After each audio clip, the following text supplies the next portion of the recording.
Last week, I did a video looking at Porter Martone and his options going into the 25-26 season. There was many who thought maybe he would sign an entry-level contract with the Philadelphia Flyers, myself included, as he seemed to be the most NHL ready out of the 2025 prospects. But instead, he is going to play for the University of Michigan. The video I did last week was looking at reports that maybe Penn State would be his landing spot if he chose the college route.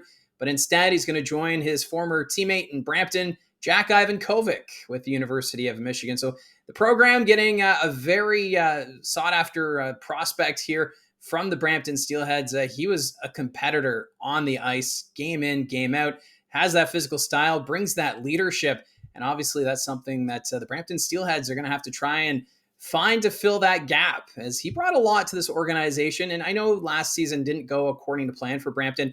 Many saw this team as maybe being that team that would win the Eastern Conference and challenge for an OHL championship, but injuries were a problem last season and just couldn't get things going until that final stretch where they started climbing the standings, finished fifth, but of course had their season cut short by the Oshawa Generals in the first round of the playoffs. So if you're a Steelheads fan, I'm sure this is kind of a tough pill to swallow, seeing your captain move on to the NCAA program.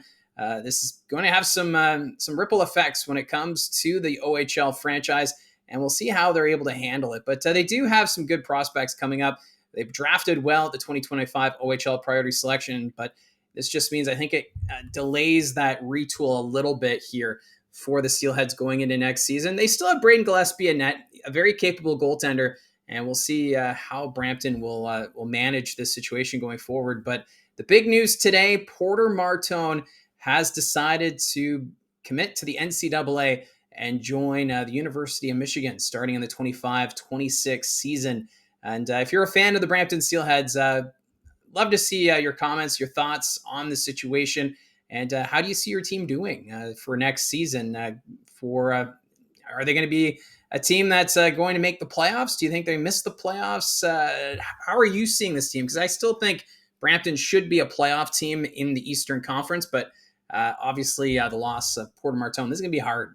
Now, a team that is making some roster moves and have kind of settled their roster a little bit more. There's some clarity, and that's with the Kitchener Rangers. They've announced overage skaters Jakub Kromiak, Jack Pridham, and Christian Humphreys. They'll be returning to the club in August. Obviously, things can change between now and the end of August when training camp starts. A player like, say, Pridham, for example, could make the Chicago Blackhawks lineup to start the regular season, and then the question becomes, when will he come back to Kitchener? But obviously, this is some good news if you're a fan of the Rangers after Pridham already announced his decommitment to Boston University.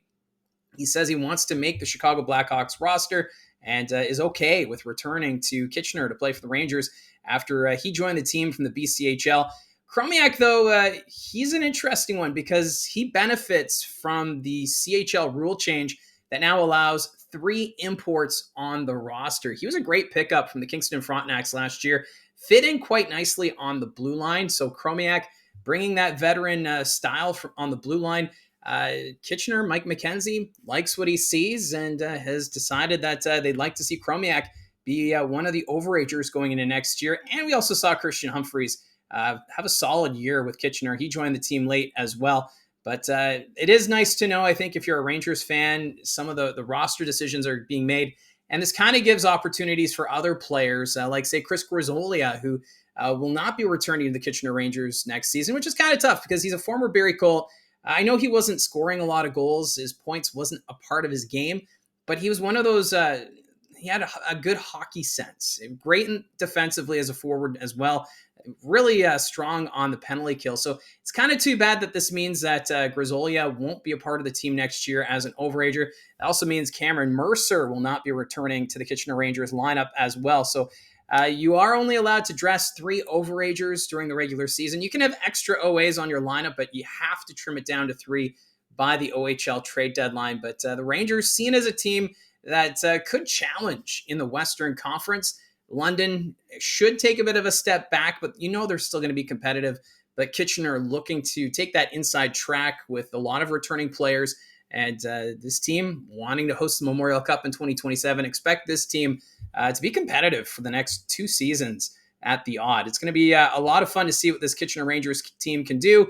And yeah, I don't think they're done yet. Mike McKenzie will probably make a few more moves between now and the start of the regular season, but it is nice to see them taking these steps to set the roster a little bit here in the middle of the offseason. There were a couple of signings as well late last week that I wasn't able to get to, so I'm going to get to them here. Starting off the Owen Sound Attack, they have signed Nicholas Sykora to an OHL standard player agreement. Now, the name Sykora, if that's familiar to you, well, he is the son of Peter Sykora, the two-time Stanley Cup winner. He won a Stanley Cup with the New Jersey Devils in 2000 and the Pittsburgh Penguins in 2009. And, his son, he played in the USHL last year with the Sioux City Musketeers. And the Attack, he was their 57th overall pick in the 2025 OHL priority selection. It'll be great to see what Sykora can bring to the Ontario Hockey League next season with this Owen Sound Attack team that will be much improved from what we've seen these last couple of seasons.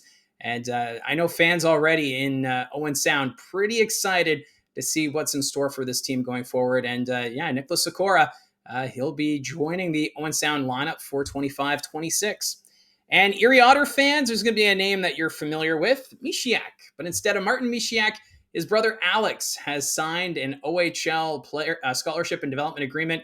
He was the 32nd overall pick in the CHL import draft.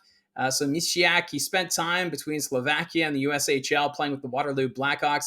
He's got that scoring touch in 28 games in the USHL, 18 points, so 7 goals, 11 assists. He's got that excitement factor, and he knows a little bit about the Erie Otters after his brother playing with the team, obviously. So Erie's had a lot of signings this offseason. This roster could look pretty different once we get to training camp. But Alex Misiak, he'll be a good addition. I think this is going to be a big boost for this Erie Otters team looking to stay competitive in the Midwest Division.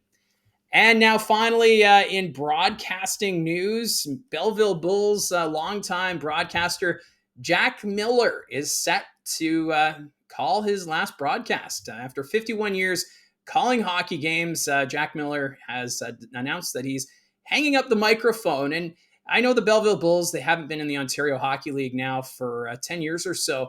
But still, Miller, he had that voice. He was one of the the legends of the broadcasting world when it comes to junior hockey.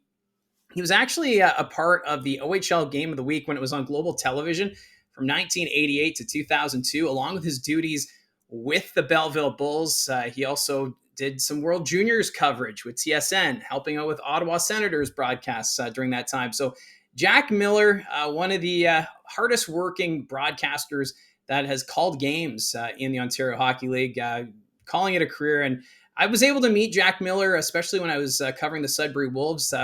What really stands out is when Sudbury played Belleville in the playoffs back in, that would have been 2014, 2013. Either way, Miller, it was great hearing his stories. When you meet him in the press room, he would be just chatting about the game, talking about the Belleville Bulls and their history. And it's just when he starts talking, a lot of people, they listen.